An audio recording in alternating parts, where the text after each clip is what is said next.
دیکھیں یہ بڑا ایک معصومانہ سوال ہے کہ عوام کو کیا اس سے فائدہ پہنچے گا. کیا یہ گورنمنٹ عوام کے فائدے کے لیے بیٹھی ہوئی ہے؟ یعنی اس ملک کی 42% آبادی جو ہے وہ غربت کی لکیر سے نیچے ہے. اس ملک کے جو 60% آبادی ہے ان کو پینے کا صاف پانی میسر نہیں ہے.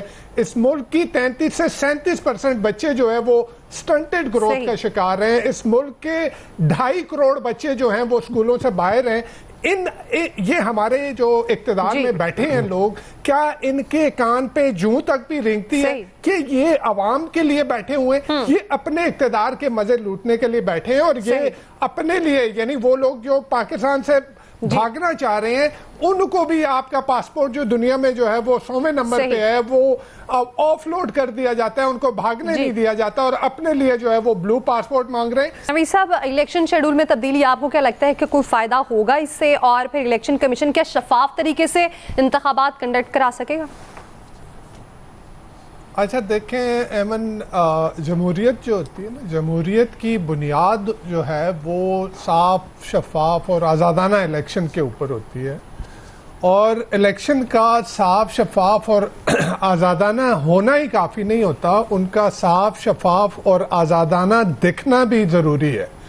لیکن پچھلے کچھ عرصے میں یہ نہیں کہتا کہ اس سے پہلے جو الیکشن ہوتے رہے ہیں ملک میں، پاکستان میں، کشمیر میں یا گلگت بلتستان میں، وہ صاف اور شفاف ہوتے تھے، لیکن ایٹ لیسٹ کوشش یہ کی جاتی تھی کہ وہ صاف، شفاف اور آزادانہ لگے. لیکن فروری 2024 میں جو ریت ڈالی گئی اس ملک میں، جس طرح کا الیکشن کنڈکٹ کیا گیا، وہ نہ صاف، شفاف اور آزادانہ تھا، اور نہ کوشش کی گئی کہ اس کو صاف، شفاف اور آزادانہ دکھایا جائے. اور ایک جیتی ہوئی پارٹی کو اس کا پارٹی سٹیٹس، اس کا پارٹی سمبل چھین کے، اس سے پارٹی سٹیٹس چھین کے جو ہے وہ باقی ایک ہینڈ پکڈ گورنمنٹ کو لا کے بٹھا دیا گیا. تو اس سے تو وہ جمہوریت کا ایک جو فساد تھا وہ آپ نے اتار کے پھینک دیا، وہ تو ختم ہو گیا.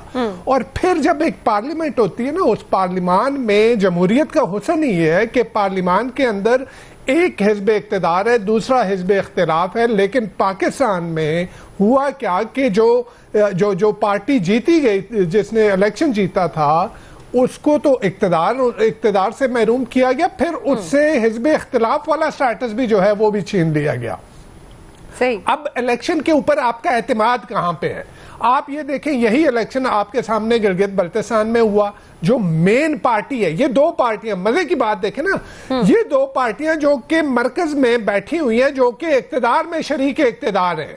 یعنی پیپلز پارٹی یہاں پہ یہ ایک نورا کشتی بنی ہوئی ہے.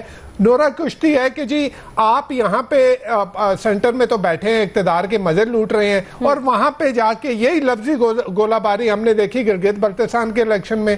وہاں پہ جو مین پولیٹیکل پارٹی تھی، آپ نے اس کو تو نہ آپ نے وہاں کیمپین کرنے دی، آپ نے نہ اس کو آزادانہ طریقے سے الیکشن لڑنے دیا. اور پھر یہ دو پارٹیاں جو کہ مرکز میں جو ہے وہ اقتدار میں بیٹھی ہیں، ان کے درمیان ایک نورا کشتی لڑا کے، اور پھر جو ہے اقتدار جس کو دینا تھا وہ دے دیا گیا.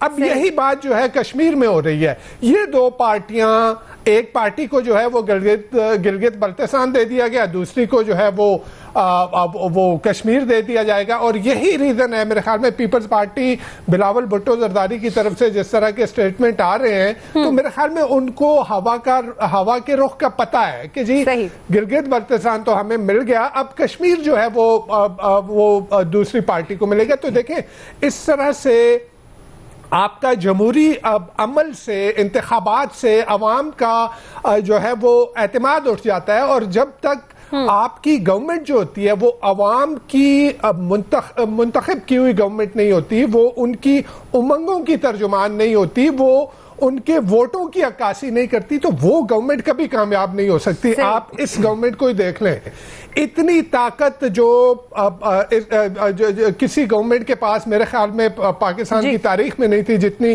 یہاں پہ ہے. کیونکہ بالکل ایک پیج، وہ ایک پیج کے اوپر کیا ہونا، وہ دونوں ہیں ہی ایک پیج. اس کے باوجود آپ اس ملک میں مسائل کو دیکھ لیں، اکنامک مسائل کو دیکھ لیں، پولیٹیکل مسائل کو دیکھ لیں، سیکیورٹی کے مسائل کو دیکھ لیں. اور پھر یہ جو جس طرح سے خان صاحب نے بات کی کہ دیکھیں یہ مرحلوں میں الیکشن کروانا، یہ تو ایک آپ اگر جو میرپور راولا کوٹ میں ڈویژن میں ایک دن الیکشن کروا رہے ہیں تو کیا یہ تو ہسٹری ہے نا پاکستان کی کہ ایک جگہ کا الیکشن جو ہے وہ اثر انداز ہوتا ہے دوسری جگہ کے الیکشن کے اوپر. تو یہ 3 حصوں میں، اور پھر یہ کہا جا رہا ہے کہ جی سنس ہم نے فوج کے انڈر کروانے ہیں، اور فوج جو ہے وہ آلریڈی اسٹریچ ہوئی ہے بلوچستان کی وجہ سے، کے پی کی وجہ سے، تو اتنی فوج ہمارے پاس ہے نہیں کہ پورے کشمیر میں جو ہے وہ ایک دن الیکشن کروایا جا سکے. اور پھر یہ بھی بات کہی جا رہی ہے کہ ان پارٹیوں کی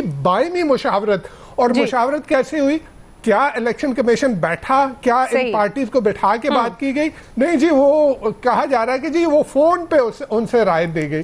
تو میرے خیال میں بہتر یہ ہوتا کہ آزاد کشمیر کے عوام کی امنگوں کے مطابق وہاں پہ گورنمنٹ آئے گی تو وہ یہ جو بھی ابھی وہاں پہ شورش بنی ہوئی ہے، جو ایک مسئلہ بنا ہوا ہے، وہ اگر ان کے نمائندہ لوگ آئیں گے تو صرف وہی حل کر پائیں گے. اوپر سے مسلط کی ہوئی گورنمنٹ جو ہے، اور جہاں تک نواز شریف صاحب کی بات، تو انہوں نے گلگت بلتستان میں بھی ایسی ایک معصومانہ خواہش کا اظہار کیا تھا جب کہا کہ لوگ گھر پہ بیٹھ کے ان کو تنخواہیں ملا کریں گی. تو میرے خیال میں ایسی ایک معصومانہ خواہش انہوں نے جو ہے کشمیر میں کر دی. صحیح، بالکل ایسا ہی ہے. آپ کیا کہتے ہیں فیصل صاحب، ایک تو ان کی اس معصومانہ خواہش کے حوالے سے کہ کیا آپ کو لگتا ہے کہ یہ معصومانہ خواہش پوری ہوگی آنے والے دنوں میں، اور دوسری جانب یہ بھی کہ جس طریقے سے اب انتخابات کنڈکٹ ہونے جا رہے ہیں، کیا کہیں گے اس حوالے سے؟ یہ خواہش سے زیادہ ان کی بے بسی کو بھی ظاہر کرتا ہے نا. نواز شریف نے کہا اس ہائیبریڈ نظام نے اس ملک میں بہت سارے لوگوں کی جہاں سیاست کو جو نقصان پہنچایا، ان میں نواز شریف صاحب کی سیاست کو بھی جو ہے نا نقصان پہنچا. بلکہ نقصان کو اگر ہم یہ کہنا کہ نواز شریف صاحب نے خود اپنے گلے لگایا تو یہ زیادہ غلط نہ ہوگا. ورنہ 8 فروری ایک ایسا دن تھا جب وہ وکٹری انہوں نے تقریر کی، فتح کی تقریر کی تھی.